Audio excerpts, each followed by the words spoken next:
Silakan duduk kembali saudara. Shalom. Baik, puji Tuhan. Sebelum saya akan memberikan penerangan firman Tuhan malam hari ini, saya mengundang jemaat yang baru pertama kali hadir di tempat ini, ya. Ini namanya Ibu Yohana, ya, dari Semarang, ya. Bisa bangkit berdiri. Baik, kita sambut saudara kita yang baru datang, saudara pertama kali.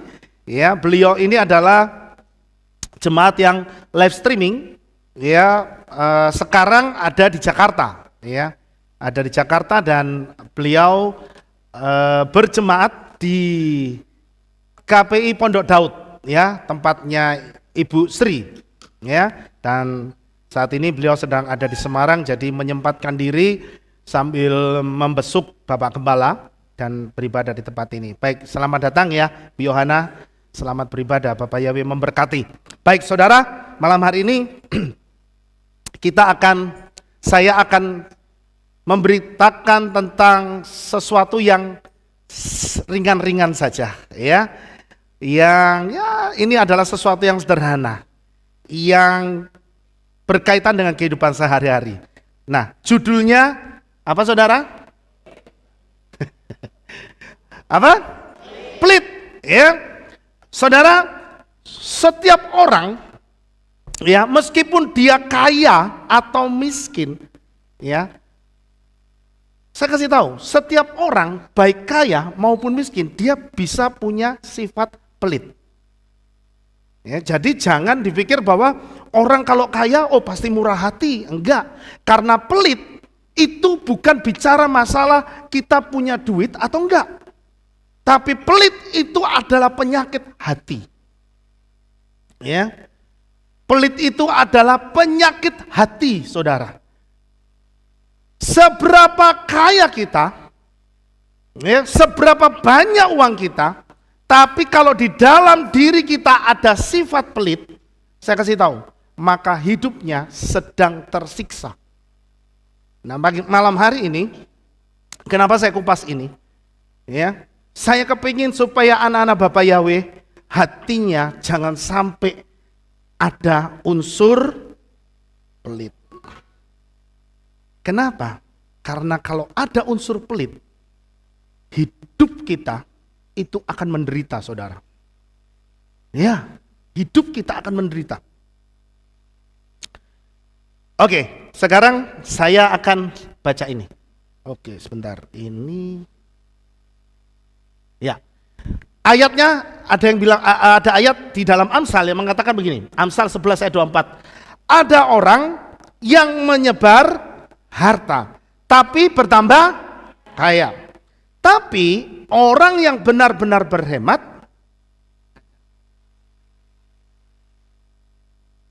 oh jangan dikantongin ya, oh gini, oh beda ya, kalau dikantongin nggak krek-krek. Oke, saya ngikut dulu. Oke. Ada orang yang menyebar harta tapi bertambah kaya. Tapi orang yang benar-benar berhemat malah berkekurangan, gitu. Saya nggak pelit loh kok James, tapi saya ini berhemat. Ada banyak orang yang sebenarnya sakjane medit, tapi supaya nggak ketahuan medit, dia pakai alasan saya berhemat. Nanti saya akan kasih tahu bedanya pelit antara pelit dan, ya, supaya kita ngerti, saudara.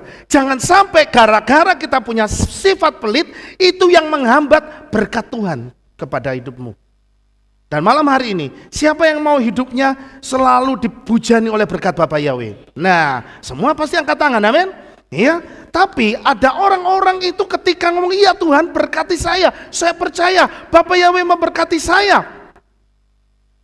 Tapi ketika kembali kepada kehidupan sehari-hari, ternyata berkat Tuhan nggak mengalir dalam hidupnya. Dan dia mulai komplain. Katanya saya harus setia ibadah. Ya kan? Bahkan sudah praktek hukum Loa. Tapi kok fail, gagal. Ada apa? Saudara harus koreksi, ada satu unsur yang bikin menghambat berkat Tuhan atau mujizat terjadi dalam hidupmu karena ini, saudara. Apa tadi? Pelit. Nah, terus orang yang pelit itu yang kayak gimana sih? Kan gitu toh. Malam hari ini saya akan kasih tahu ciri-cirinya orang yang pelit itu seperti apa. Saudara, coba renungkan, apakah sifat-sifat ini ada pada kita atau tidak? Kalau tidak ada, bersyukur, berarti saudara adalah orang yang benar-benar akan terima mujizat yang besar. Tapi kalau sifat-sifat ini yang saya nanti bacakan buat saudara masih ada, engkau perlu bertobat saudara. Ya, oke, kita lihat. Yang pertama, ciri-ciri orang pelit. Orang yang pelit itu sukar untuk mengeluarkan uang dari dompet, bahkan untuk kebutuhannya sendiri. Wangel saudara, ya, bahkan untuk kebutuhannya sendiri. Punya sepatu, contoh, punya sepatu, ya, 10 tahun, 20 tahun tidak ganti-ganti saudara. Sampai modelnya sudah ganti, balik lagi ke model itu lagi saudara. Iya kan? Tapi sepatunya tidak ganti. Kenapa? Kenapa? Sudah mangap dijahit lagi. Bukan gak punya duit. Kalau mau beli sepatu lagi mampu saudara. Tapi ada orang-orang yang demikian. Alasannya apa?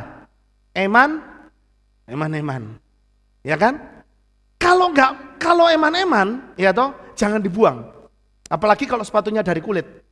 Jangan dibuang, digodok sampai empuk, kalau perlu di presto. Nah, maem. Nggak akan kebuang saudara ya, gitu. Ini ciri orang pelit. Kemudian orang pelit itu dia enggan berbagi dengan orang lain. Ya, kalau dapat makanan atau dapat barang, wah, disembunyikan sendiri. Gitu. Begitu dapat makanan, kakepi. Delik ke. Ya kan? Kalau ada yang begitu hati-hati saudara. Ya, hati-hati saudara. Nek punya makanan dimakan dewe terus, diabetes. Ya, hati-hati. Itu. Jadi ayo, sifat-sifat yang seperti itu harus dihilangkan. Saya pernah dulu diceritain sama papi saya. Ya dulu itu ada satu keluarga, itu unik. Jadi suami istri punya anak begitu kan ya. Nah, setiap hari itu si istri masak untuk anak-anak dan suaminya, begitu kan. Nah, si suami ini juga masak, tapi masaknya itu ya pokoknya sederhana. Masak yang sederhana. Nah,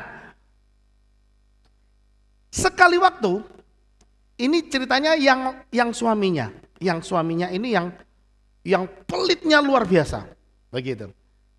Jadi kalau ada anak dan istrinya, dia masak itu masak yang ya sederhana-sederhana, gitu ya. Mungkin masak yang sederhana itu tahu tempe, terus ya begitulah tumis-tumis. Pokoknya yang sederhana-sederhana, gitu ya. Nah, giliran istri sama anaknya itu nggak ada, mungkin pergi ke luar kota, gitu kan ya. Semalam, 2 malam. Nah, saudara tahu apa yang dia lakukan? Langsung dia masak, wah kepiting, wah udang, masaknya begitu saudara. Iya kan? Jadi artinya apa? Dia nikmatin begitu. Nah, ini ciri khas orang model begini ini yang disebut pelit saudara. Enggan untuk berbagi, nggak mau berbagi. Ya. Bahkan dulu di tempat kos-kosan saya, saya masih ingat dulu waktu saya SMA, itu kos-kosan saya itu isinya 20 orang. Itu saudara tahu, kalau yang ada satu teman saya gitu ya, atau bukan ibu kos, tapi yang jaga di situ, itu masak begitu ya, masak. Nah, mungkin masaknya cuma sedikit begitu. Jadi kadang masak itu hanya untuk ya ngepres gitu ya, ngepres gitu. Saudara tahu, itu ada teman saya tuh kadang kurang ajar, gitu kan ya. Begitu dia ambil makanan yang banyak. Nah, teman-teman kan pada mulai komplain kan ya. Woi, ojo akeh-akeh gitu kan. Nah, biasa namanya anak umur segitu kan masih uraan ya, Saudara ya. Wah, gini gitu. Kayak mau rebutan gitu loh. Saudara, teman saya langsung apa? Saudara tahu? Langsung dia begini. Cu. Walah, begitu dia cu, langsung bubar. Aman sudah ya. Langsung disteril sama dia. Nah, itu yang dikatakan apa Saudara?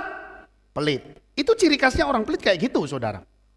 Terus menghitung segala sesuatu dengan berlebihan. Contohnya begini. Ini yang saya sebut dengan yang namanya perhitungan.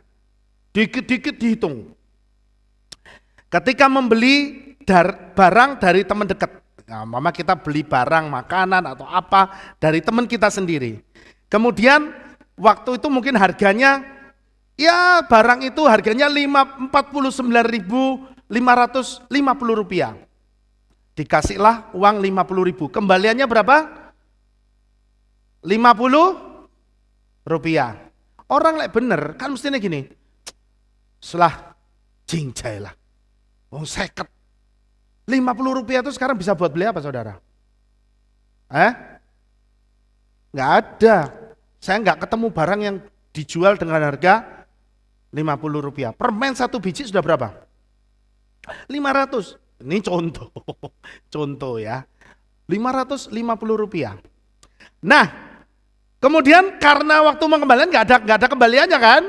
Gitu. Ditagih Saudara. Ditagih. Ya wes besok ya saya keteh ya. Besok ditagih bener Saudara. Sing saya keteh wes ono rong. Wah, ora ono gitu. Itu ditagih terus. Ya mungkin kalau 50 sekarang mungkin sudah nggak mungkin ya. 500 lah katakan. Ditagih Saudara. Sampai kudu bayar. Ada nggak yang begitu? Ada ya? Tidak ada di sini. Amin, haleluya, saya senang. Di luar sana ada soalnya. Ya, jadi maksud saya begini Saudara, ya, sudahlah, apalagi kalau sama teman sendiri. Kalau cuma selisih 500 jingjai lah. Amin. Anggaplah itu memberkati teman kita, apalagi kalau dia dalam kondisi yang kurang baik. Amin. Ya, anak Bapak Yahweh itu harus punya mental orang kaya. Amin Saudara. Enggak usah yang uang seperti itu, nominal kayak gitu dihitung. Ya.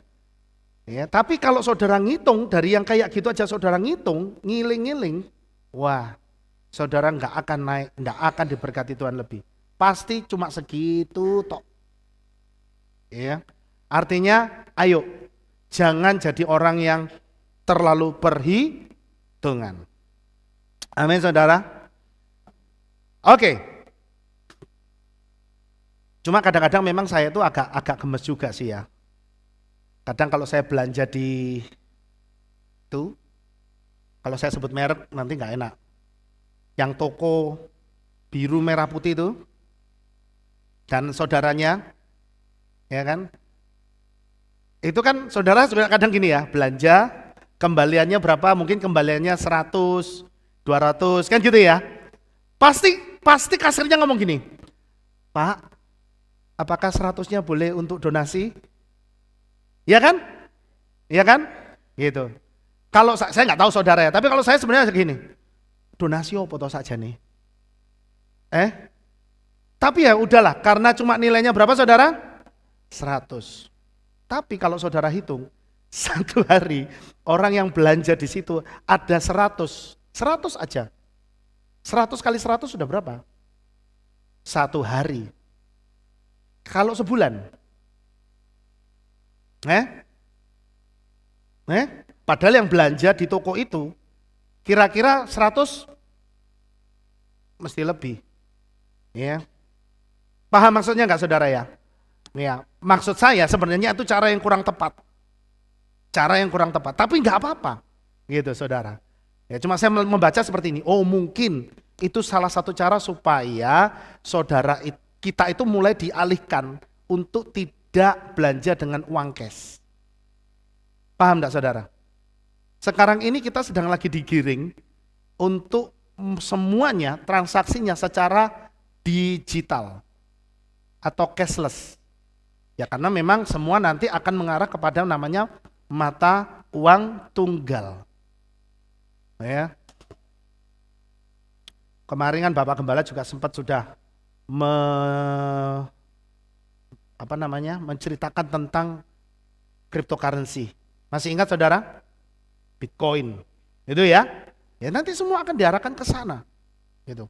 Saya nggak tahu apakah itu nanti Bitcoin atau apa, kita nggak tahu saudara ya. Tapi yang pasti sekarang ini memang sedang digiring supaya semuanya serba digital. Bahkan sertifikat rumah kita itu memang masih kontroversi.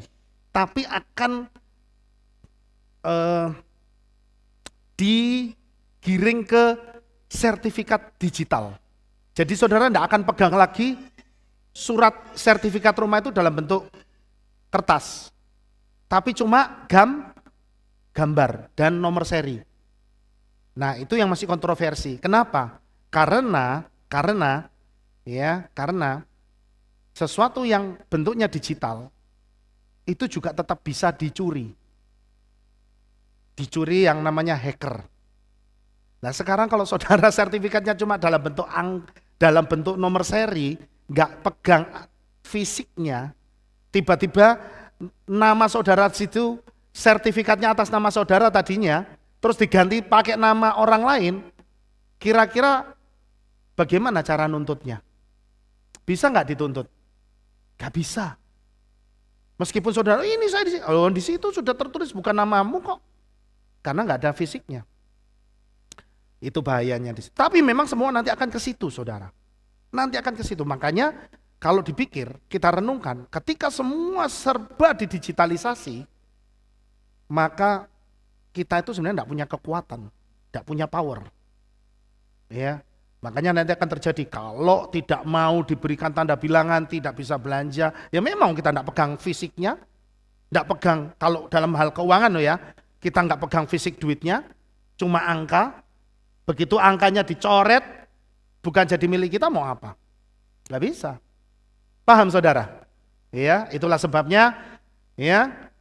Ayo kita semakin setia sungguh-sungguh supaya nanti menjelang kedatangan Tuhan kita semua terangkat. Ya, itu. Nah, kembali lagi ke sini saudara. Ciri-ciri orang pelit itu apa? Sukanya cuma terima dari orang. Giliran disuruh memberi menghilang. Itu ciri orang pelit. Sukanya nerima, begitu giliran, ayo kita sama-sama mau memberkati. Iya kan? Hilang. Nah, saudara saya jadi ingat, dulu waktu masih kecil, ya di tempat saya, itu di gereja kami, itu kalau pas selesai firman, ada yang namanya persembahan kolekte. Kalau di sini kan tidak ada ya. Tapi di gereja-gereja model kuno itu ada begitu. Jadi kolekte itu dijalankan, tahu ya? Gitu sambil nyanyi. Aku diberkati, kolektenya jalan. Ya kan? Gitu. Nah, itu saya masih ingat. Ada 1-2 orang yang kalau pas itu menghilang saudara. Entah ke kamar mandi, entah ya itu menghilang. Jadi itu jadi seperti kayak seolah-olah kesannya tuh nggak nyaman juga kan buat kita ya. Oh gereja kok seolah-olah kayak memaksa gitu, membuat seolah-olah jemaat dipaksa. Padahal itu tujuannya dulu adalah untuk ngajarin supaya kita itu diajar memberi. Tapi rupa-rupanya jadi salah kaprah begitu ya. Ada juga saudara, bukan ketika kolekte diedarkan itu sampai aku diberkati, kan orang ngasih persembahan tangannya dimasukkan. Itu bukan masukkan uang, malah ya, wah itu lebih hebat lagi berarti saudara.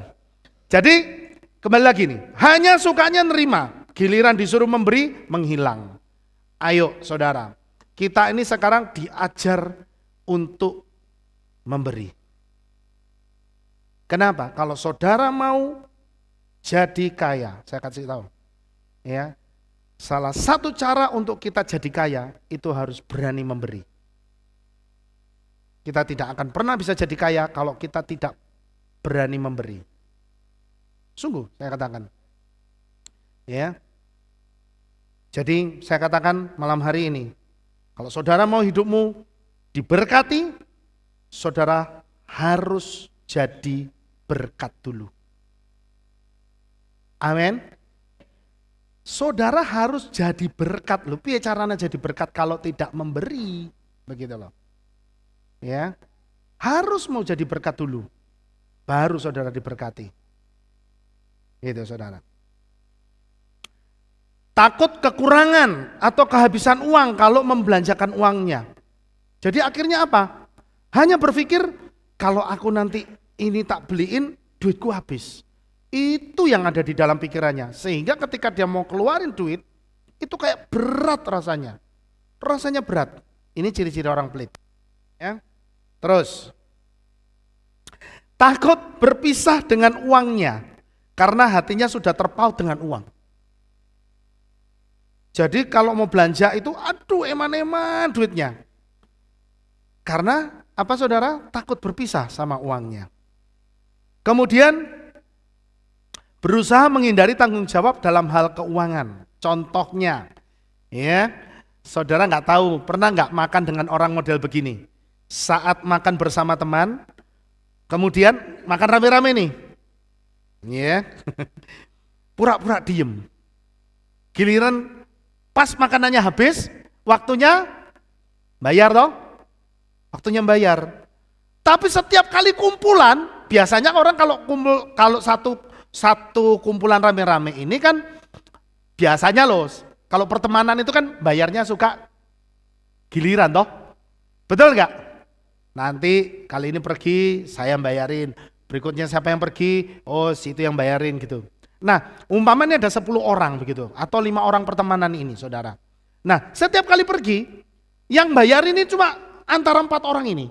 Yang satu ini, setiap kali diajak makan, pas gilirannya bayar, dia diem tok, gitu ya, diem tok. Bukan karena nggak punya duit, duitnya ada, tapi karena pelit seperti itu. Atau selalu ngomong, oh talit, waduh, nggak sadar, sorry. Iya, maklum saudara, saya kalau masang talit gini, saya nggak bisa. Yang masang ke Elis, ya. Loh, sebentar.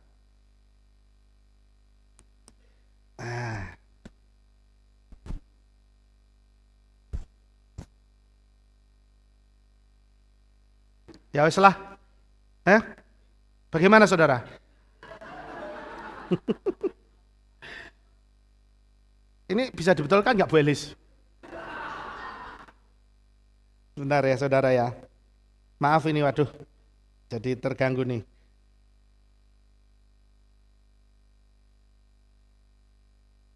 Oke, sebentar saudara ya. Saya minta waktu dulu sebentar.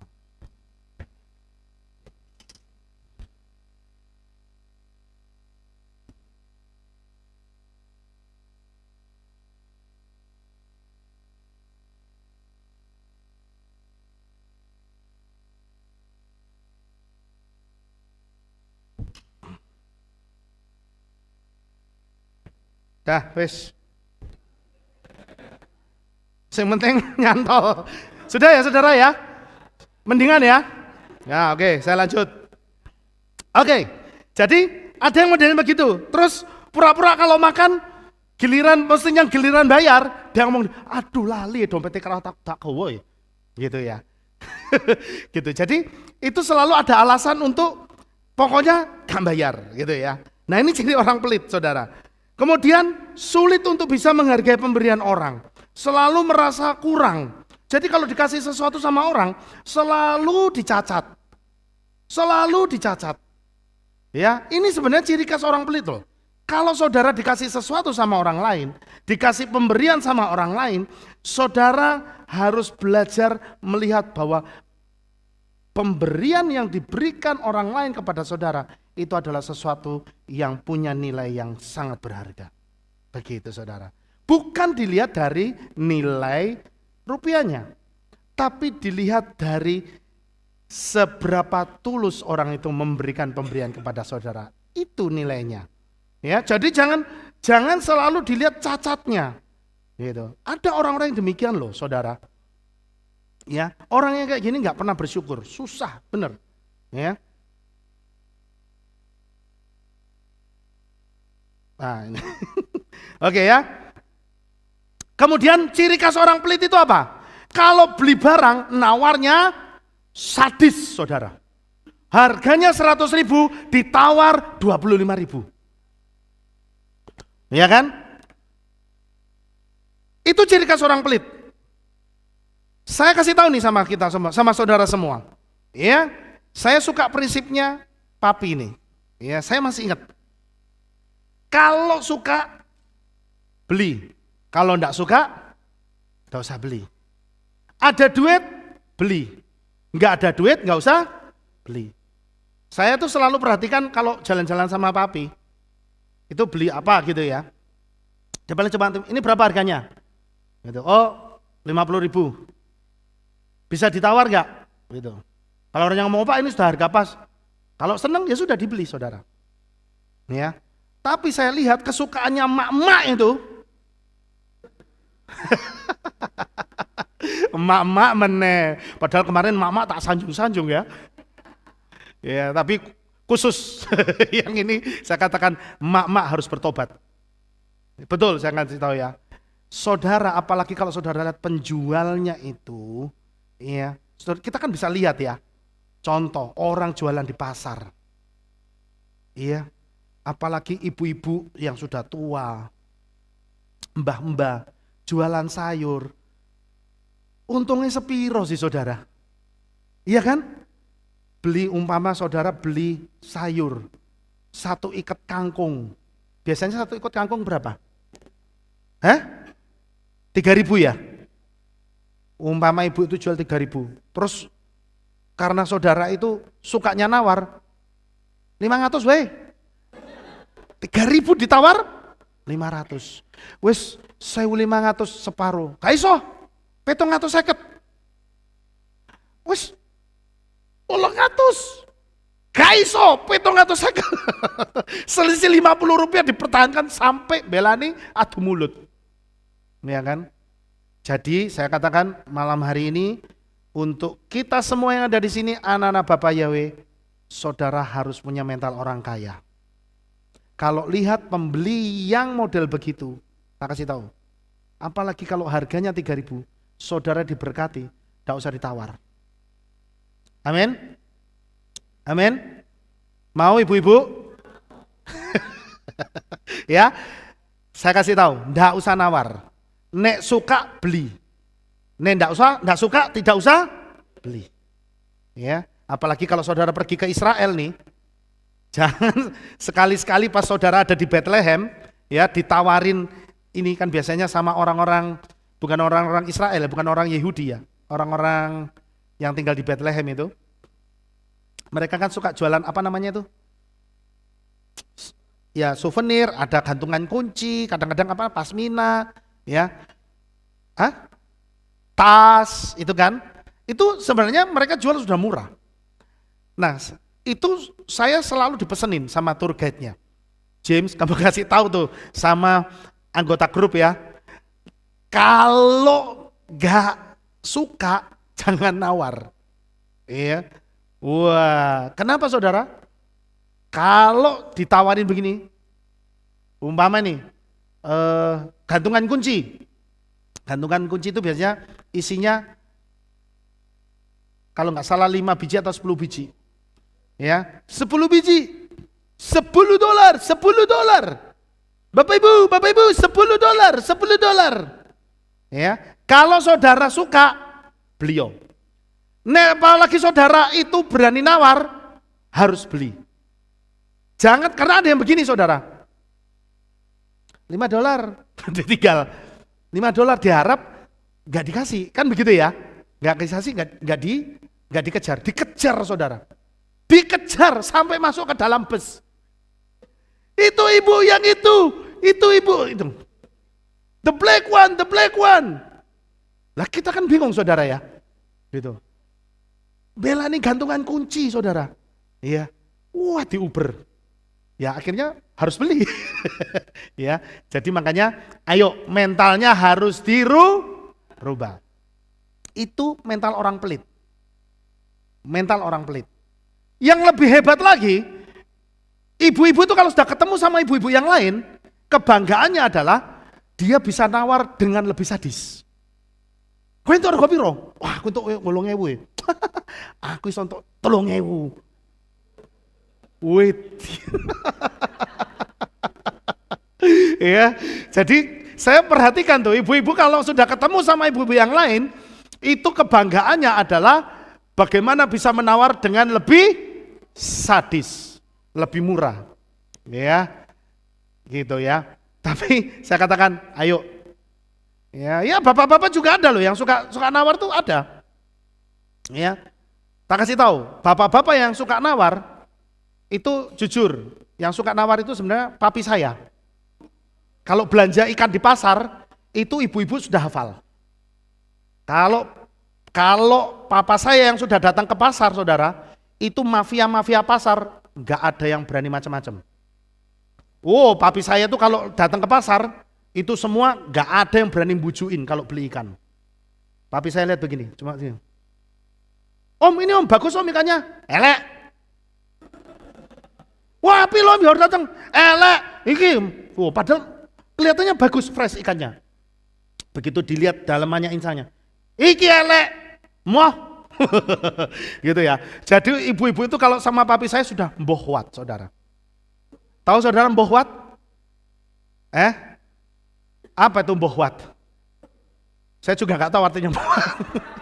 Maksudnya gini, mbohwat itu wis lah, ojo dilawan, gitu ya. Ojo dilawan wis. Gitu. Kenapa? Karena papi saya itu kalau sudah datang ke pasar, itu mafia pasar sudah kalah, saudara. Ya, tidak bisa dibujuin kalau beli ikan, gitu ya. Terbukti dari apa? Saudara tahu kalau papi Lukas ini datang ke Muncar, papi Lukas ini paling nggak suka makan ikan laut, soalnya amis. Tapi kalau papi saya yang masak, wah mau makan dia. Tapi bukan karena sungkan ya, Bi ya. Bukan, karena enak ya Mi ya. Oh, berarti jujur. Karena papi saya bisa pilih ikan yang benar-benar fresh, saudara. Begitu ya. Nah ini cerita sedikit. Tapi papi saya nggak pelit loh, saudara. Cuma memang suka nawar gitu ya. Kalau nawar ya, tapi nggak sadis sih. Tiro, sini, dilihat. Oh ya bagus, ya wes, gitu ya. Jadi nggak berani macam-macam. Nah, tapi kembali lagi ke sini. Jadi saudara, coba kita lihat. Salah satu ciri orang yang pelit itu kalau beli suka nawar dengan sadis. Makanya ayo kita berubah. Ya, kalau kita beli sesuatu, jangan hanya pikirannya itu untuk supaya bagaimana caranya aku bisa dapat keuntungan sebanyak-banyaknya. Jangan. Tapi kalau saudara beli sesuatu, lihat siapa yang ada di depan saudara. Kalau orang itu memang kelihatannya adalah orang yang membutuhkan, apalagi orang itu cacat. Saya kasih tahu saudara, gak usah ditawar. Nek Ishak, kasih lebih. Amin. Ya, kasih lebih. Saya suka kalau pergi ke Jogja, itu dulu ada di persimpangan jalan itu ada nenek-nenek sudah tua loh saudara. Masih jualan koran. Sampai sudah gak bisa jalan lagi, cuma duduk, dia nawarin korannya sambil duduk begini. Gitu. Itu kalau ada kesempatan selalu saya beli, padahal korannya itu ya sudah letak saudara. Ya, sudah letak. Jadi cuma saya beli, saya taruh, saya beli, saya taruh. Gitu. Ya. Dan biasanya kami suka, pasti saya kasih lebih begitu ya. Itu dari hal-hal yang sepele. Seperti itu. Ya, tunjukkan bahwa kita ini anak Bapak Yahweh, orang-orang kaya yang murah hati. Amin saudara? Ya, itu salah satu cara untuk Tuhan memberkati saudara loh. Amin saudara. Kembali lagi.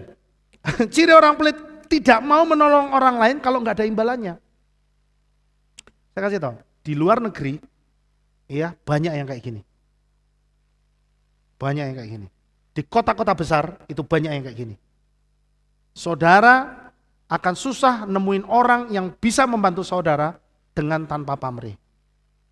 Ya, susah. Tapi kalau di Jogja saya masih melihat banyak yang begitu. Mereka mau datang menolong meskipun kita tidak memberikan imbalan. Ya, tapi di kota-kota besar fenomena ini sudah banyak. Kemudian yang ini saya ngomong tadi, orang pelit itu suka pakai alasan, loh saya nggak pelit, saya ini berhemat. Ya, sebagai apa saudara? Bentuk pembenaran. Saya kasih tahu, bedanya pelit dan hemat. Hemat itu adalah sikap bijak dalam mengelola keuangan. Ya, sedangkan pelit itu ketakutan secara berlebihan dalam mengeluarkan uang. Nah, saudara tinggal renungkan, gitu loh. Kalau saudara mengeluarkan uang itu punya ketakutan berlebihan, nanti saudara jadi duitnya habis, duitnya berkurang, berarti saudara sudah masuk kena yang namanya virus pelit. Ya? 1 Samuel 25 ayat 2 sampai 39. Ada kisah tentang seorang yang bernama Nabal. Nabal adalah seorang yang sangat kaya, tapi juga dikenal sebagai orang yang kasar dan kikir. Saudara bisa baca itu. Nah, ketika Daud dan anak buahnya itu meminta sedikit makanan, itu waktu itu Daud itu dalam kondisi pelarian bersama beberapa orang kepercayaan Daud gitu ya. Nah, Daud itu berkemah di dekat area rumahnya Nabal ini, saudara. Nah, apa yang dilakukan oleh Daud? Daud itu menjaga kawanan. Jadi sambil Daud berkemah, Daud itu ikut menjaga keamanan daerah situ.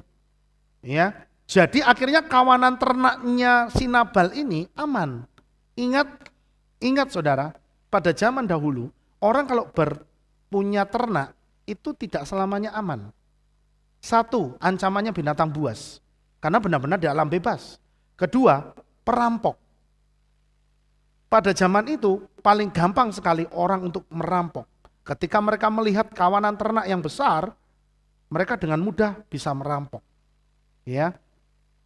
Dan pada zaman itu sebenarnya orang yang menggembalakan kawanan ternak itu mereka itu sebenarnya sudah ada penjaga-penjaga. Tapi itu pun bisa kalah oleh kawanan perampok. Nah, pada saat itu Daud dan beberapa pasukannya itu mengamankan daerah situ. Nah, sekali waktu Daud itu meminta makanan, saudara. Meminta makanan tapi nggak dikasih sama si Nabal. Gitu. Karena kikir. Ya. Dan itu membuat Daud dan pasukannya sebenarnya kesel ya, gitu ya. Kamu ini kita cuma minta makanan sedikit, tidak merampok, minta makanan sedikit. Gitu ya. Tapi untung istrinya si Nabal namanya Abigail itu punya hati yang bijaksana. Dia tahu akan keadaan itu. Yang dilakukan oleh Abigail adalah dia masakkan makanan, dia bawa ke Daud. Nah, saudara tahu apa yang terjadi berikutnya? Bukan Daud yang membunuh si Nabal, tapi tangan Tuhan sendiri yang membunuh Nabal. Dan endingnya di situ Daud mengambil Abigail jadi istrinya. Begitu ya. Maksudnya apa dari cerita ini? Saudara tahu bahwa pelit itu bisa mendatangkan malapetaka. Ya, saudara, kalau saudara itu pelit, tidak mau berbagi, orang akan niteni saudara. Orang akan niteni saudara. Ojo karo kae, apa? Medit. Ya, apalagi kalau diajak, ayo metu bareng-bareng gitu kan ya. Ayo metu bareng-bareng. Saudara pelit, dititeni. Loh iya sugan. Ojo karo kae, apa? Medit. Gitu. Tapi kalau saudara itu orang yang murah hati, orang seneng dekat sama saudara. Betul nggak? Iya kan? Apalagi kalau sudah gini, ayo metu yuk, Dan orang itu tahu kalau saudara yang ngajak mesti dibayari. Seneng enggak? Seneng, apalagi kalau saudara diajak sama orang yang saudara tahu, oh orang ini kalau ngajak pasti bayarin. Ya kan? Tapi kalau saudara diajak sama gini, ayo metu yo. Tapi bayar dewe-dewe yo. Males suwe-suwe saudara. Iya kan? Gitu. Jadi kalau saudara itu berani ngajak, harus berani bayari, tanggung jawab. Amin. Iya, yang lebih parah berani ngajak malah disuruh bayarin. Wah, itu ada yang begitu saudara ya. Gitu. Nah, saya kasih tahu, makanya jadilah orang yang bermurah hati. Amin saudara. Kebalikannya dari pelit. Jadi malam hari ini kita kupas tentang pelit. Karena memang pelit ini adalah penyakit yang sebenarnya banyak orang tidak sadar loh. Kalau di dalam dirinya itu ada unsur pelit. Cuma pelitnya itu kadang-kadang ada yang rodok pelit, ada yang lumayan pelit, ono sing pelitnya nemen, sampai disebut pelit kedekut. Iya kan? Gitu. Nah, ayo malam hari ini kita itu kalau punya ada sikap hati yang pelit, bertobat saudara. Oke, pelit adalah sikap hati yang bodoh. Saudara tahu di dalam Lukas 12 ayat 16 sampai 21, di situ Yesua menceritakan perumpamaan tentang seorang kaya yang hanya fokus menimbun kekayaan untuk dirinya sendiri. Salah satu ciri khas orang pelit itu dia selalu fokusnya menimbun kekayaan, menimbun kekayaan.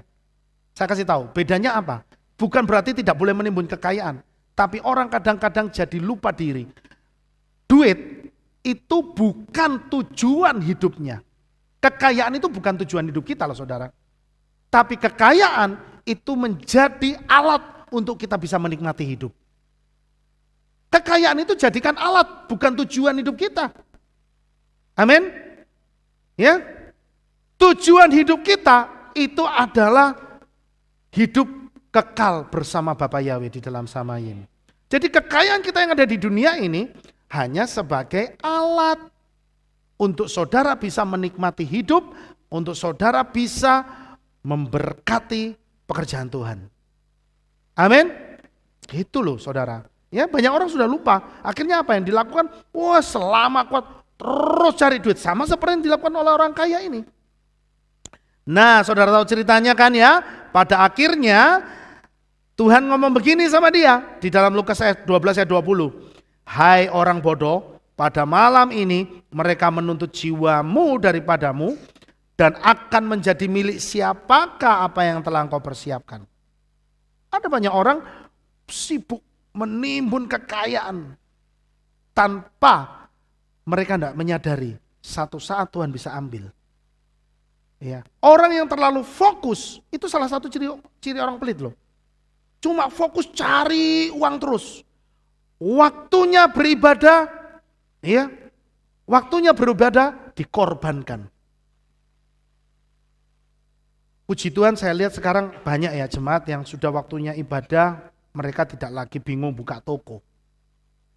Tapi di luaran sana itu masih banyak loh saudara. Iya. Contoh hari Minggu, kalau saudara punya toko, ya, apalagi ya mungkin yang saudara jalani sendiri, maksudnya yang saudara handle sendiri terutama. Nek isa tutupo hari Minggu itu, ndak usah buka. Kenapa? Itu jadikan waktu saudara itu menikmati berkat Tuhan bersama dengan keluarga. Amin. Kalau Minggu saudara masih buka, saudara berarti masih bekerja. Tuhan sudah kasih saudara itu waktu 6 hari loh. 6 hari. Iya kan? Sabat itu harus, cuma kalau sekarang ya saya tahu sabat itu karena budayanya sudah dirubah. Minggu itu sekarang seharusnya hari pertama. Ya, sabat itu hari untuk istirahat. Tapi kalau sekarang ini ya saudara bisa pilih lah, mau sabatnya saudara benar-benar off atau minggunya. Ya, pilih salah satu hari. Begitu. Tapi sabat itu memang tidak boleh ditinggalkan. Ya, saudara harus punya waktu untuk beribadah.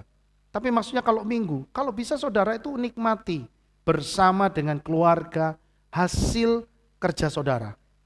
Wah, gak iso James. Minggu ini rame-rame nih. Wah, repot saudara ya. Ya sudah, itu hak saudara. Ya, tapi saya kasih tahu, ya. Percayalah, Bapak Yahweh itu tidak pernah hutang sama saudara. Amin. Tuhan sudah kasih jatah. Sama seperti ketika orang Israel, mereka ada di padang gurun. Tuhan kasih jatah. Dari hari pertama, dari Rison, ya, Yom Rison. Sorry, bukan Yom Rison. Yom Sene, Selisi, Ravi'i, Kamisi, Sisi. Tuhan sudah kasih makanan mana itu satu mangkok, satu orang. Ya, sorry, sampai di Kamisi itu satu mangkok. Tapi khusus hari Jumat, hari Sisi, Yom Sisi, itu orang-orang Israel itu dikasih mana berapa? 2 mangkok, 2 bagian. Kenapa 2 bagian? Karena tahu di hari Sabat mananya nggak turun, gitu. Ya. Jadi mereka punya berkat. Berarti apa? Bapak Yahweh itu tidak pernah hutang. Ya. Mbok saudara cari ngetil, Bapak Yahweh itu sudah siapkan kuotanya buat saudara. Jangan takut hilang. Berkat yang sudah disediakan oleh Bapak Yahweh buat saudara tidak akan hilang. Saudara percaya itu? Tidak akan hilang. Saya kasih tahu. Apa yang Tuhan sudah berikan kepada saudara, yang Tuhan sudah persiapkan buat saudara, itu tidak akan pernah hilang. Sekali dia berjanji, dia akan menepati. Amin. Ya. Jadi ayo, selalu sediakan waktu buat Tuhan. Jangan semua dipakai untuk cari duit. Ya, ini model orang pelit. Ya. Jadi ketika orang itu menjadi pelit, dia sebenarnya tidak bisa menikmati. Ya, tidak bisa menikmati hartanya. Karena apa? Karena sibuk untuk terus menimbun harta tanpa memiliki kesempatan untuk menikmati. Tahu-tahu sudah tua, sudah sakit-sakitan, sudah nggak bisa dinikmati. Duitnya cuma habis buat untuk berobat. Ya, tak kasih tahu. Orang pelit masuk neraka loh saudara. Waduh, ini ya. Kenapa saya kasih tahu? Oke, sekarang kita baca Lukas 16 ayat 19 sampai 31. Memang di ayat ini tidak langsung menceritakan, tapi ada makna yang tersirat. Di situ kan diceritakan ada seorang kaya yang hidup mewah setiap hari, sementara Lazarus, seorang pengemis miskin, duduk di depan rumahnya dalam kelaparan. Tapi orang kaya itu tidak pernah berbagi atau peduli pada Lazarus. Setelah mati, Lazarus masuk ke pangkuan Abraham, itu melambangkan samayim atau surga, sementara orang kaya itu dihukum dalam penderitaan. Itu menceritakan seolah-olah bahwa antara orang kaya dan orang miskin itu, si Lazarus itu, si orang kaya itu tidak memberikan bentuk kepedulian, begitu kan. Tapi sebenarnya ada makna yang lain. Kenapa orang kaya ini saya katakan masuk neraka? Di situ kan digambarkan dia sebagai orang yang pelit.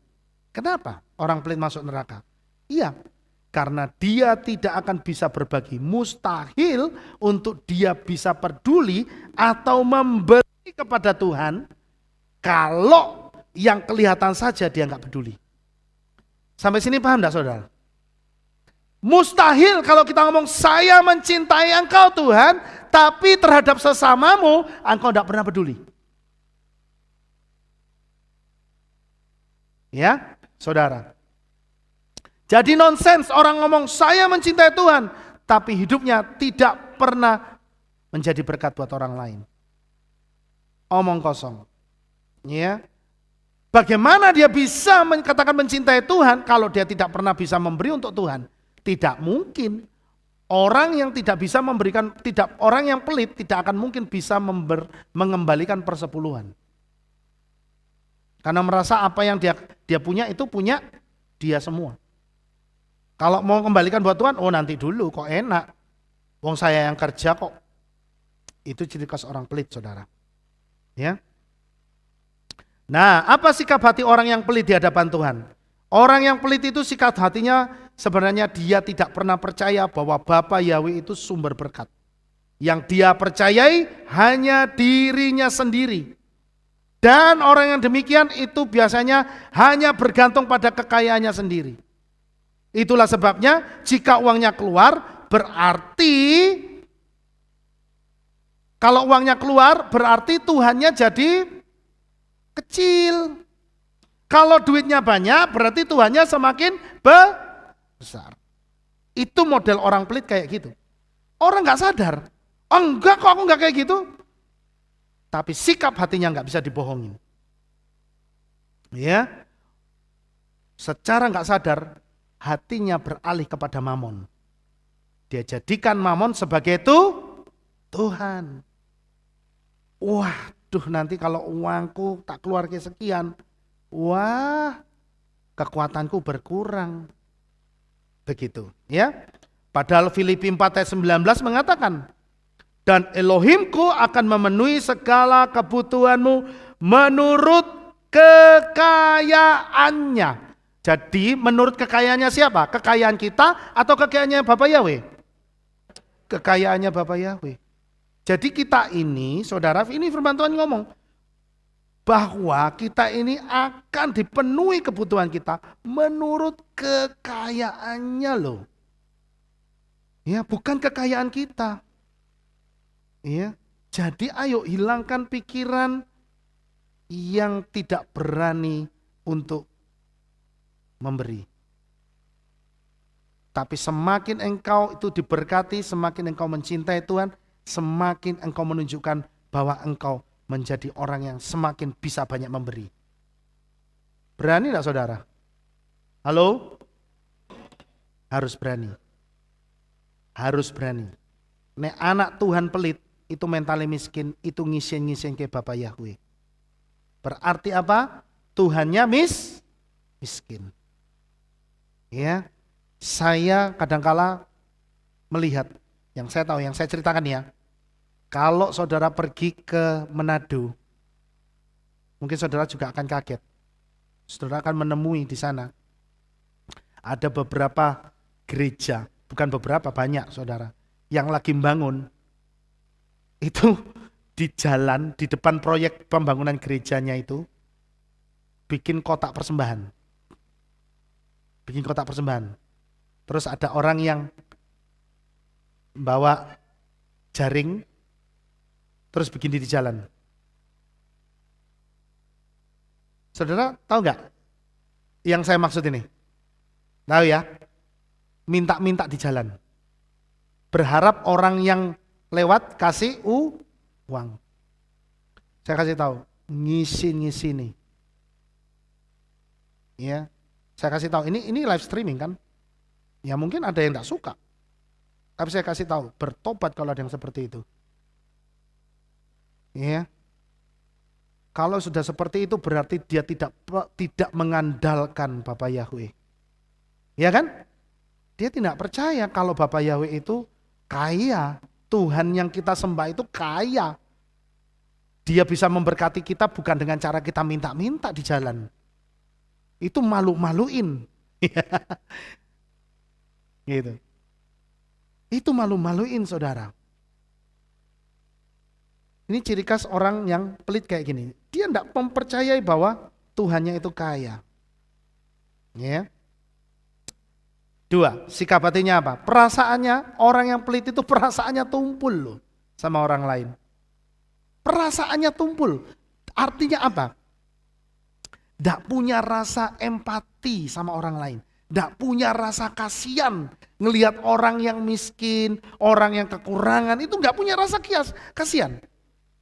Makanya saya kasih tahu, ya, kalau kita belanja di pasar, kita kan lihat siapa yang jualan itu. Tahu modelnya kan?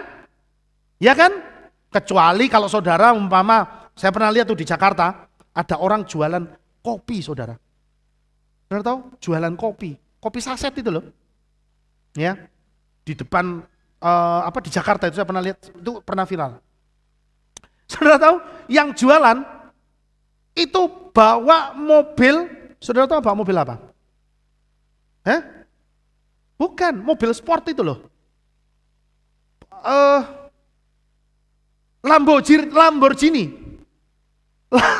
Orang dodolan kopi mobilnya Lamborghini, saudara. Ya, Lamborghini.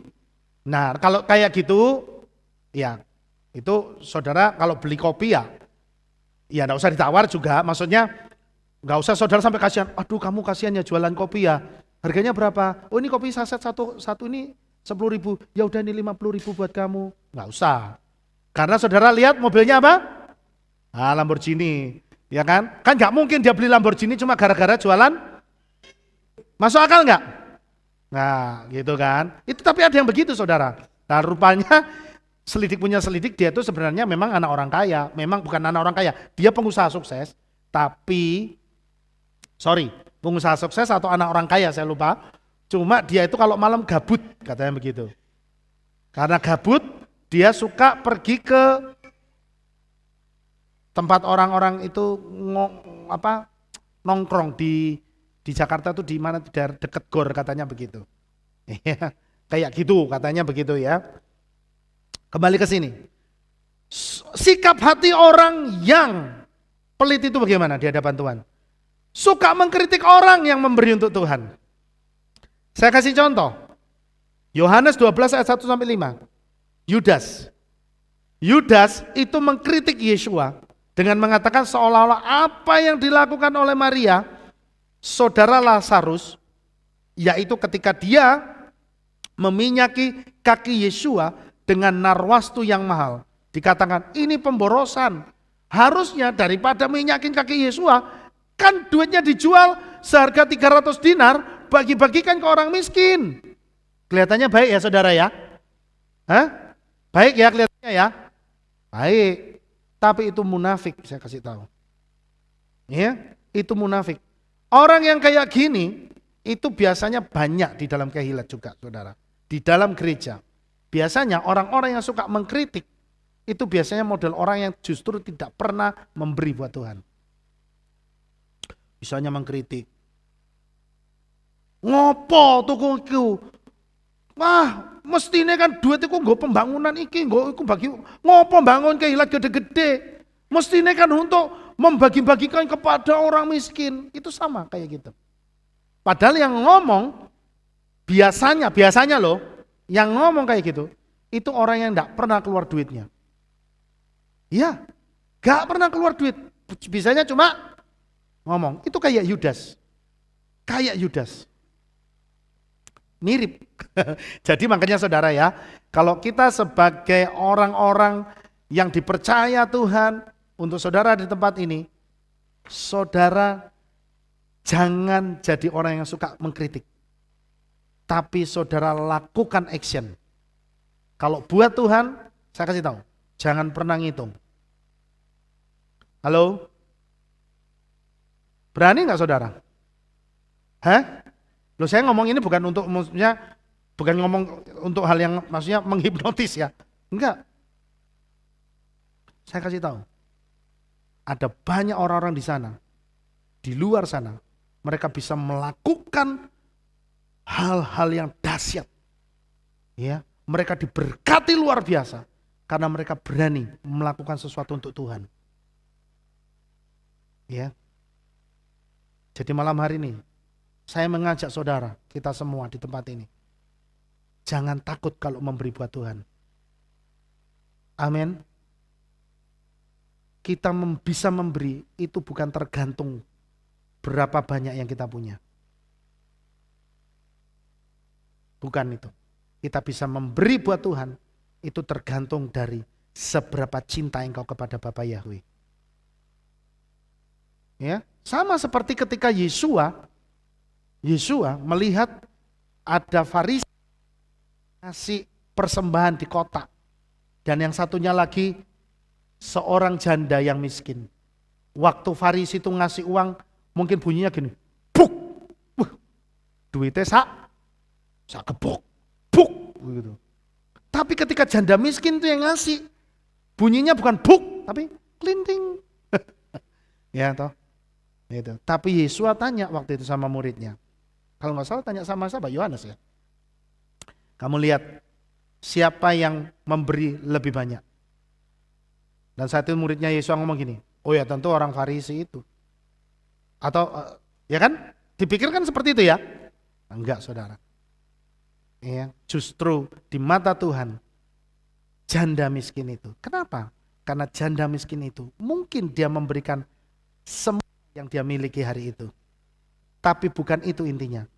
Karena janda miskin itu dia memberikan dengan hati yang cinta sama Tuhan. Itu maksudnya. Ya. Orang yang pelit sebenarnya lebih mencintai uangnya daripada Tuhan. Sehingga orang yang pelit dalam hatinya itu ada ketamakan. Saudara, orang yang pelit itu dalam hatinya ada ketamaan, keserakahan. Karena apa? Yang dia inginkan selalu kalau bisa begini. Terus tidak ada yang keluar.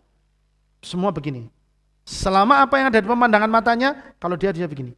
Makanya orang yang pelit itu tidak bisa menikmati apa? Karena dia selalu merasa kurang. Nah, itu tamaknya di situ. Ya. Lukas 12 ayat 34 mengatakan, sebab di mana hartamu berada, di situ juga hatimu akan berada. Kalau hati saudara itu melekat sama Bapa Yahweh, ya saya kasih tahu, mesti saudara akan berani memberi buat Tuhan. Tapi nek hatimu lebih melekat kepada duitmu, saudara akan selalu mikir-mikir. Mau ngasih buat Tuhan, mesti mikir-mikir. Karena apa? Karena itu tadi, di mana hatimu berada, di situ hartamu berada. Pertanyaannya, hari ini, di mana porsi yang paling gede di dalam hatimu yang engkau berikan?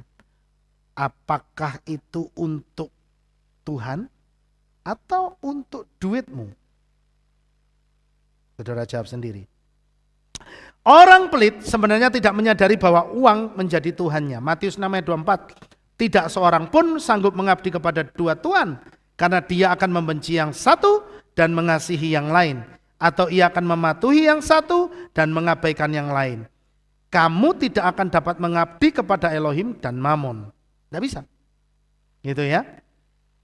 Itu sikap hati orang pelit. Kemudian yang keenam, uang itu menjadi tujuan hidupnya. Padahal uang seharusnya dijadikan alat sebagai tujuan hidup. Sampai di sini saudara bisa membedakan enggak? Bisa ya? Gitu. Contoh, dari miskin kerja jadi kaya, setelah kaya terus menghabiskan waktunya untuk mencari uang lebih banyak lagi. Tidak disadari waktunya di dunia habis. Maka orang itu tidak punya kesempatan untuk menikmati hasil jerih lelahnya. Seperti orang kaya yang bodoh dalam Lukas 12. Nah, saudara tahu nggak? Ternyata orang yang pelit itu, ya, itu bisa mendatangkan penyakit loh dalam tubuhnya. Ya, kenapa? Begini, ini secara medis. Ternyata orang yang pelit itu dia selalu akan cenderung stres, punya kecemasan berlebihan. Ini orang pelit. Ya, kenapa? Karena cenderung terlalu khawatir tentang uang dan harta benda yang dapat menyebabkan stres kronis. Stres kronis itu stres yang menahun. Stres yang berkepanjangan yang dapat meningkatkan resiko tekanan darah tinggi, penyakit jantung dan gangguan tidur. Mikir terus soalnya. Mikir. Bukan nggak punya duit loh, tapi takut kehilangan duitnya. Uangnya. Jadi jangan dikira orang yang tidak bisa tidur itu orang yang nggak punya duit, saudara. Orang yang duitnya banyak belum tentu bisa tidur nyenyak. Kalau di dalam hatinya ada ketakutan. Ya. Makanya kita berdoa, saya percaya ya, saya berdoa bahwa ketika nanti saudara diberkati, justru saudara harus punya hati yang lebih pemurah. Amin saudara. Karena banyak orang semakin diberkati. Ini manusiawi loh saudara. Karena saya lihat semakin semakin orang diberkati, itu kecenderungannya itu lebih begini sama duitnya. Semakin orang diberkati, dia akan semakin mikir, semakin begini sama duitnya. Hati-hati. Hati-hati. Ya.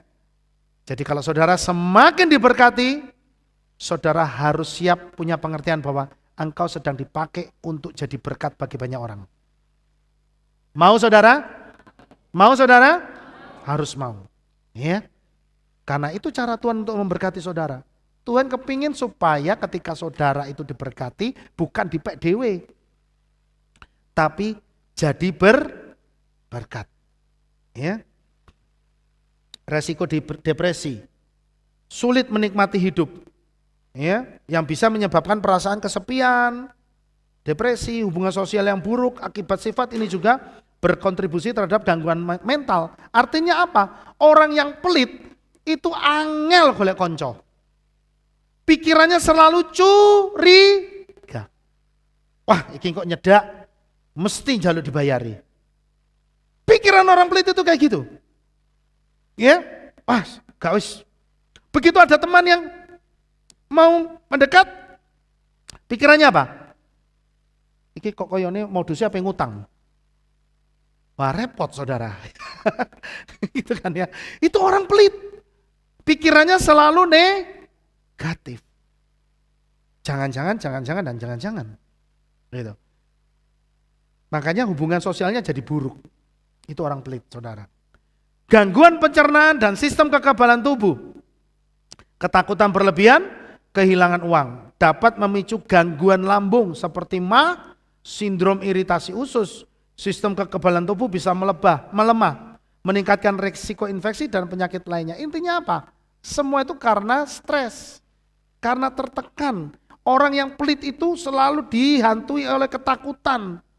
Ketakutan apa? Nanti duitnya hilang, nanti duitnya berkurang, nanti dia ditipu orang, selalu seperti itu. Ya. Nah, orang yang pelit itu sebenarnya cenderung punya gaya hidup tidak sehat malah. Kenapa? Karena dia enggan mengeluarkan uang untuk makanan sehat, olahraga, atau memeriksakan kesehatannya. Berakibat apa saudara? Lebih rentan terhadap obesitas, diabetes, atau penyakit kronis lainnya. Gitu. Kemudian kurangnya kualitas tidur karena terus-menerus berpikir tentang uang atau takut mengeluarkan uang sehingga bisa banyak mengalami insomnia atau tidur tidak nyenyak. Kurang tidur meningkatkan resiko gangguan kognitif, tekanan darah tinggi, dan penurunan fungsi imun. Itu. Ya. Jadi pelajarannya adalah jangan pelit. Amin. Ya. Saya ngomong begini bukan berarti saudara itu pelit, enggak. Tapi kadang-kadang perasaan pelit itu ada. Jangan sampai perasaan pelit itu semakin berkembang. Begitu ya saudara ya. Apa pelajaran berharga dari hal ini? Saudara harus tahu, kekayaan tidak akan bisa membawa pada keselamatan. Itu saudara bisa baca di Lukas 12. Pelit mendatangkan malapetaka. Itu tadi seperti kisah Nabal. Nah, peduli dengan orang lain itu adalah sikap hati yang mencerminkan kebaikan Tuhan. Kalau saudara peduli dengan orang lain, itu saudara itu sebenarnya sedang menabur. Menabur kebaikan. Orang yang menabur kebaikan, yang dia tuai pasti kebaikan. Saudara peduli dengan orang, menolong orang, satu saat saudara akan butuh orang lain. Ya kan? Dan orang, percayalah, mungkin ketika saudara nolong si A, belum tentu si A yang membalas kebaikan saudara. Tapi percayalah, Bapak Yahweh tidak pernah kekurangan orang untuk menolong saudara. Ya, jadi jangan kalau kita tuh peduli sama si A, terus kita berharap, supaya si A harus ingat balas budi sama kita. Enggak usah. Tuhan bisa gerakkan hati si B, si C, si D, si F, bahkan si Z untuk datang kepada saudara untuk menolong saudara. Amin. Iya. Makanya kalau kita peduli sama orang, enggak usah berpikir pamrih. Artinya, oh kamu ingat nih, aku sudah baik sama kamu. Satu saat kamu harus balas kebaikanku. Enggak usah, bukan itu. Justru, saudara tahu, yang namanya menabur, itu saudara harus, contoh nih, saudara bisa menolong orang, yang orang itu tidak akan bisa membalas kebaikan saudara. Paham sampai sini saudara? Kalau saudara berbuat baik kepada orang atau menolong orang yang satu saat dia bisa menolong saudara, sudah sampai situ tok berkatnya. Gitu. Ya. Jadi kalau saudara itu mau menolong orang, tolong orang yang tidak akan mungkin bisa membalas kebaikan saudara. Menolong orang yang mungkin saudara tidak kenal, yang cuma ketemu di jalan. Ya, itu kan orang yang kemungkinan besar tidak akan ketemu lagi sama saudara, betul nggak? Betul ya? Itu yang namanya nabur. Ya, itu yang namanya nabur saudara. Dan itu saya kasih tahu, itu di alam roh besar loh kuasanya. Ya, besar loh saudara kuasanya. Ya. Memberi atau berbagi justru mendatangkan berkat. Amsal 11 ayat 25 mengatakan begini. Jiwa yang penuh berkat akan dibuat makmur. Apa artinya? Jiwa yang penuh berkat itu artinya dia merasa bahwa dirinya itu kaya. Hanya orang yang merasa dirinya diberkati, dia bisa memberkati orang lain. Sampai sini paham enggak saudara? Ya, hanya orang yang merasa bahwa dirinya itu kaya, diberkati, dia bisa memberkati orang lain. Tidak tergantung dari nominal uang loh. Ada banyak orang-orang yang mereka bukan orang kaya, tapi mereka bisa berbagi dengan orang lain. Itu yang namanya jiwa diberkati. Itulah sebabnya firman Tuhan bilang jiwa yang penuh berkat akan dibuat apa saudara? Akan dibuat makmur. Siapa yang mengairi, dia sendiri akan mengairi itu, saudara itu jadi berkat gitu loh. Mengairi, bikin orang lain basah. Kalau saudara sudah berhasil bikin orang lain basah, berarti saudara pasti juga ikut basah. Itu yang namanya saluran berkat. Ya, harus tahu membedakan antara hemat dan pelit. Nah ini saya ulangi lagi. Hemat artinya bijak dalam mengeluarkan uang, ditoto. Tahu mana kebutuhan, tahu mana yang keinginan. Bukan tidak boleh saudara itu membeli keinginan hati saudara, boleh. Tapi tidak terus-terusan, tidak terus dipaksakan. Masih ada yang namanya kebutuhan. Kebutuhan itu adalah sesuatu yang lebih penting dan mendesak. Contohnya apa? Kalau dalam rumah tangga, saya kasih contoh, beli beras, bayar anak sekolah, itu kebutuhan utama atau keinginan? Kebutuhan, ya kan? Tapi kalau saudara itu beli kalung, beli gelang, beli tas yang harga 500 juta, itu kebutuhan atau keinginan? Keinginan. Pinter ya. Loh ini kebutuhan. Supaya kalau jalan di mall itu gaya. Harga diri. Gitu. Kasian deh kalau harga diri saudara itu cuma sebesar atau semahal tas yang saudara pakai. Terlalu murah. Betul nggak saudara? Ya kan? Gitu. Ada banyak orang direwangi sampai ngutang beli HP. Ngutang saudara. Supaya apa? Supaya kelihatan keren. Saudara tahu? Saya baru tahu. Ternyata di Jogja, ini sudah masuk ke kota-kota seperti Jogja. HP iPhone. Tahu ya? Itu ada rentalnya, saudara. HP iPhone ada rentalnya. Saya kaget loh. HP kok dirental? Ya kan? Itu ada, saudara. Lo buat apa? Lo buat apa? Sekarang saya mau tanya, HP iPhone dirental buat apa? Buat gaya-gayaan, betul nggak? Buat gaya-gayaan, lumayan nyewa sadino, gitu, ya kan? Mungkin dia lagi mau mengejar gebetan, kan gitu toh supaya dilihat gebetannya, iPhone, padahal gitu ya. Buat apa gitu loh maksudnya ya? Gitu, makanya anak-anak Bapak Yahweh jangan sampai terjebak di dalam gaya hidup yang seperti itu. Amin. Amin, Saudara. Ya, harga diri saudara itu jauh lebih mahal dari barang-barang yang engkau lihat. Amin, Saudara.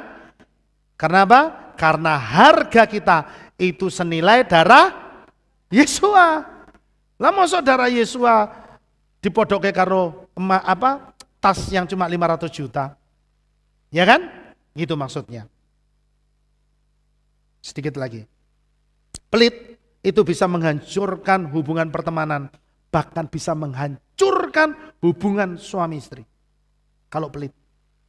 Saudara kira-kira nyaman enggak punya pasangan yang pelit? Hah? Enggak pasti. Betul ya? Betul itu. Dan itu ada loh orang yang cerai gara-gara suaminya pelit. Waktu cerai ditanya, apa dasarnya? Saudara tahu jawabannya apa? Karena dia tidak pernah menafkahi. Menafkahi apa? Menafkahi apa saudara? Lahir batin. Itu tandanya apa? Pelit. Iya kan? Hati-hati. Ya, kikir bisa membuat seluruh keluarga itu binasa karena tidak mau berbagi atau membantu orang lain. Pelit adalah tanda bahwa orang itu egois dan sombong. Orang yang egois dan sombong itu dihancurkan oleh Tuhan. Sikap pelit tidak disadari bagian dari kesombongan yang menganggap bahwa yang penting dirinya dan dia tidak peduli dengan orang lain. Nah, memberi adalah bagian dari cara Tuhan untuk menguji iman kita. Apakah kita terikat oleh mamon atau tidak? Jadi kalau ketika saudara itu memberi, itu saudara sedang diuji loh. Makanya kalau saudara memberi buat Tuhan, apalagi memberi buat Tuhan, Tuhan itu mau saudara memberi dengan sukacita, bukan dengan terpaksa. Saya kasih tahu. Makanya kalau memberi, saudara harus memberi dengan hati yang penuh sukacita. Bukan yang begini, yos. Nyo. Bukan yang kayak gitu. Tuhan gak mau. Pemberian yang seperti itu, kalau saudara melakukan hal itu, saya kasih tahu. Seberapa besar nilai pemberian saudara buat Tuhan, tidak akan diberkati pemberian saudara. Ngerti ya saudara ya? Paham ya? Iya. Karena ketika kita memberi, Tuhan itu sedang menguji hati kita. Gitu loh. Apakah engkau memberi dengan sukacita atau terpaksa? Orang yang pelit makanya tidak akan mungkin bisa mengembalikan persepuluhan. Tidak akan saudara. Ya, dia akan selalu ngitung. Nggo aku kurang, begitu. Nggo aku kurang. Orang kalau sudah berpikir nggo aku kurang, ya sudah. Benar-benar akan kurang. Saya memperhatikan orang yang demikian, yang ketika dia tanya, kamu kenapa enggak berani mengembalikan persepuluhan? Iya gimana ya, karena untuk hidup aja sudah enggak ada saya. Ketika dia ngomong seperti itu, sudah enggak ada, berarti benar-benar sudah tidak ada. Kira-kira Tuhan yang jahat atau dia yang menciptakan? Orang itu yang menciptakan dari omongannya sendiri. Gue aku kono gue aku yang ngepres, ya sudah ngepres oh. Ya, ayo saudara, kita ini kan mau supaya hidup kita itu semakin hari semakin meningkat. Amin. Levelnya semakin naik. Saudara, Tuhan sedang menguji loh. Lewat apa? Mengembalikan persepuluhan. Ya, saya rasa tidak perlu saya kupas ini lebih dalam, tapi intinya seperti itu. Makanya berani kembalikan punya Tuhan. mestilah nanti saudara akan lihat. Ada banyak keajaiban-keajaiban terjadi dalam hidupmu. Nanti lihat saja. Ya. Tapi saudara sudah ngomong, anggo aku kurang kok. Ya sudah, amin, terjadilah. Nah sekarang saudara mau menciptakan kemakmuran atau kekurangan? Kemakmuran, amin. Gitu. Kembalikan apa yang punya Tuhan. Kasih buat Tuhan. Maka engkau akan melihat bagaimana cara Tuhan akan memberkati saudara dengan ajaib. Ya. Bapak Yahweh mau supaya hidup kita bukan untuk diri kita sendiri, tapi menjadi saluran berkat bagi orang lain. Supaya apa? Kebaikan Tuhan itu terpancar dari diri kita. Bagaimana orang bisa melihat bahwa Bapak Yahweh itu ada di dalam diri saudara, kalau orang itu tidak pernah melihat kebaikan saudara. Bagaimana orang bisa tahu kebaikan saudara kalau saudara tidak pernah menjadi berkat? Tidak bisa orang bisa percaya pada Bapak Yahweh kalau kita cuma ngomong, kamu percaya sama Bapak Yahweh supaya selamat, tapi hidup saudara tidak pernah memberkati dia. Kata pelit itu dalam bahasa Ibrani disebut kamsan. Apa saudara? Kamsan. Kamsan itu dari akar kata komets. Bukan komets yang bukan itu saudara ya. Komets yang artinya ingin mengambil sesuatu yang besar dengan tangan yang kecil. Itu komets. Jadi kepingin ngambil yang banyak tapi tangannya hybrid. Bisa dapat nggak? Nggak akan bisa. Nggak akan bisa. Makanya saya katakan orang pelit itu sebenarnya sama dengan orang tamak. Cuma bedanya kalau pelit itu sifatnya pasif, orang tamak itu sifatnya aktif. Tapi sama-sama sikap hatinya tamak. Kepingin dapat yang besar, tapi nggak punya kemampuan. Karena apa? Pelit. Itu sama kayak gitu. Dia sendiri yang membatasi berkat Tuhan. Nah, bagaimana supaya Tuhan memberkati? Ya harus kebalikannya dari pelit, yaitu sedekah. Kata memberi dalam Ibrani itu, dalam bahasa Ibrani disebut sedekah. Nah, kata sedekah dari akar kata sadik yang artinya apa saudara? Bijaksana, artinya benar. Ya, jadi dengan sedekah kita itu sedang membangun kekuatan nilai kita di hadapan orang lain. Kita tuh sedang membangun kekuatan nilai kita. Nilai apa? Nilai kebaikan. Gitu loh. Kalau saudara itu murah hati, suka memberi, orang akan melihat saudara itu jelek atau baik? Pasti baik. Amin. Iya, karena memang artinya memberi itu sadik, saudara. Benar. Orang yang memberi itu dikatakan orang yang benar. Gitu. Karena kenapa? Orang yang bijaksana, orang yang mencintai Tuhan, mesti hatinya penuh kasih. Yang namanya punya kasih itu pasti punya keinginan untuk memberi. Punya hati peduli. Ya. Jadi saudara, sedekah membuka pintu aliran berkat yang selama ini tertutup. Sedekah adalah cara Bapak Yahweh untuk membuat hidup kita itu jadi berkat dan diberkati. Jadi malam hari ini saya tidak akan perpanjang lagi firman Tuhan. Ini mengingatkan kita semua supaya hidup kita selama ada di dunia ini, ya, saya kasih tahu, Tuhan mau supaya hidup kita jadi berkat. Amin. Jangan mikir untuk diri sendiri terus. Tapi saudara harus mulai mikir, apa yang bisa saya lakukan buat Tuhan? Apa yang saya bisa lakukan supaya hidup saya jadi berkat buat orang lain? Dengan demikian, percayalah, hidupmu itu akan dibawa oleh Bapak Yahweh menuju kepada kehidupan yang berbahagia, yang semakin diberkati. Amin buat firman Tuhan. Mari sama-sama kita berdoa saudara. Terima kasih Bapak Yahweh, biarlah Engkau memberkati firman-Mu malam hari ini. Biarlah kami semua menjadi orang-orang yang selalu dapat memberkati orang lain. Engkau pakai kami Tuhan, sebab kami percaya Engkau menjadikan kami orang-orang yang diberkati Bapa. Terima kasih Tuhan, berkati firman-Mu, berkati seluruh jemaat-Mu Bapa. Terima kasih, di dalam nama Adonai Yeshua HaMashiach kami mengucap syukur dan berdoa. Sama-sama kita berkata, amin. Baik saudara, kita akan mendengar pengumuman. Shalom, berjumpa kembali dalam Aleph Tau Update News. Berikut kami sampaikan pengumuman minggu ini. Halo adik-adik hebat, sudah siap menunjukkan bakat luar biasamu untuk memuliakan nama Bapa Yahweh?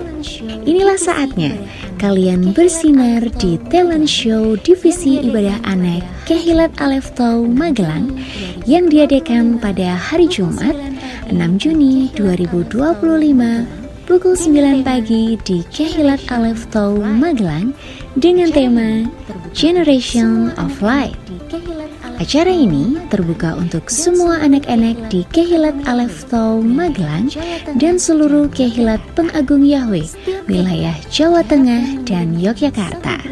Setiap kehilat diharapkan mengirimkan satu grup perwakilan beranggotakan 2-10 anak usia balita sampai 12 tahun untuk menampilkan talentanya dalam pilihan kategori modern dance, musik, dan bernyanyi. Menggunakan tema yang telah ditentukan dengan durasi maksimal 7 menit. Jangan sampai ketinggalan ya. Pendaftaran dibuka pada tanggal 2 sampai 15 Maret 2025 dan akan ada hadiah menarik berupa uang tunai, trofi, dan piagam penghargaan yang sudah menanti bagi para pemenang. Informasi lebih lanjut dapat menghubungi panitia di nomor berikut ini. Demikian pengumuman minggu ini. Sampai jumpa di Aleph Tau Update News selanjutnya. Ya, itu pengumumannya. Mari saudara, kita tutup ibadah kita malam hari ini. Saya undang saudara kita semua bangkit berdiri dan kita akan menerima birkat Kohanim. Haleluya, segala pujian, hormat, kemuliaan kami naikkan kepadamu Bapa Yahweh. Engkaulah sumber segala berkat kami Bapa. Oleh sebab itu Tuhan, malam hari ini sebelum kami pulang Bapa, kami berdoa untuk seluruh jemaat-Mu. Tuhan memberkati mereka, memberkati kehidupan mereka semua ya Bapa. Engkau membuat apa yang mereka kerjakan Tuhan menjadi berhasil, karena mereka percaya bahwa Engkaulah yang menjadi sumber keberhasilan kami semua. Oleh sebab itu saudara, sebelum engkau pulang, angkat kedua belah tangan saudara dan terimalah berkat daripada Bapa Yahweh. Yefareka Yahweh, Oyismereka.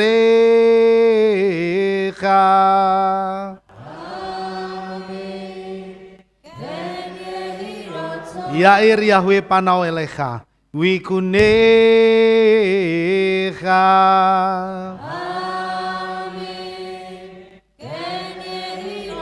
Yesa Yahweh panau elecha, Wayashem lecha, Shalom.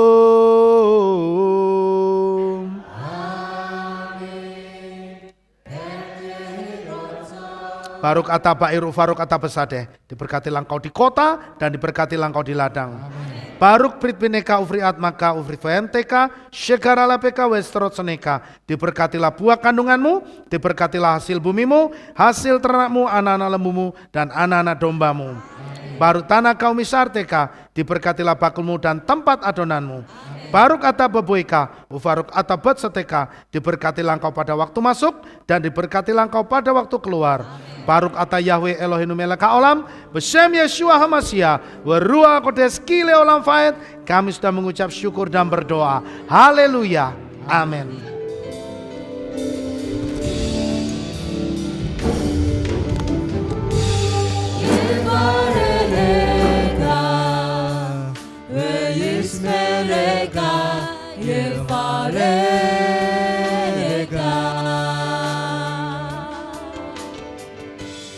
Yael Yahweh, Panau Eleka, Wikuneka.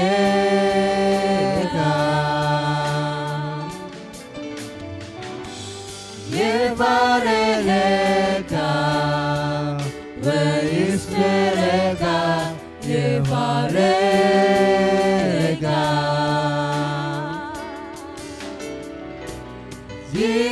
Esa Yahweh Panawelega Wikunega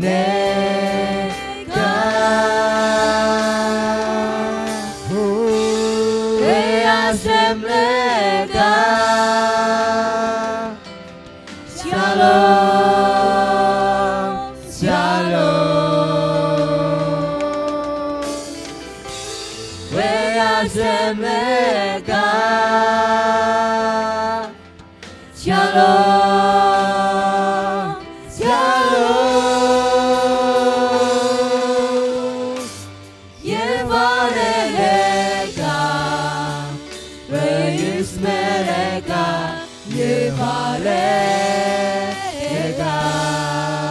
Haleluya, selamat pulang Bapak Ibu Saudara semua, Bapak Yahweh memberkati selalu. Amin. Yahweh yang Maha Kuasa. Terima kasih atas kehadiran Bapak Ibu Saudara sekalian dalam ibadah bersama kami di Kehilat Alef Tau Magelang. Doa saya Bapak Yahweh memberkati dengan kesehatan yang sempurna, damai sejahtera dan berkat materi yang semakin melimpah. Kami menunggu kembali kehadiran Bapak Ibu Saudara sekalian pada jam yang tersedia. Hari Sabat jam 5 pagi, hari Minggu jam 6 pagi, hari Rabu jam 6 sore. Siap sedialah sebagai mempelai Hamasiah untuk menyambut kehadiran mempelai pria kita yaitu Adonai Yeshua Hamasiah di awan-awan yang permai. Amen lehitraot. Shalom, sampai jumpa kembali.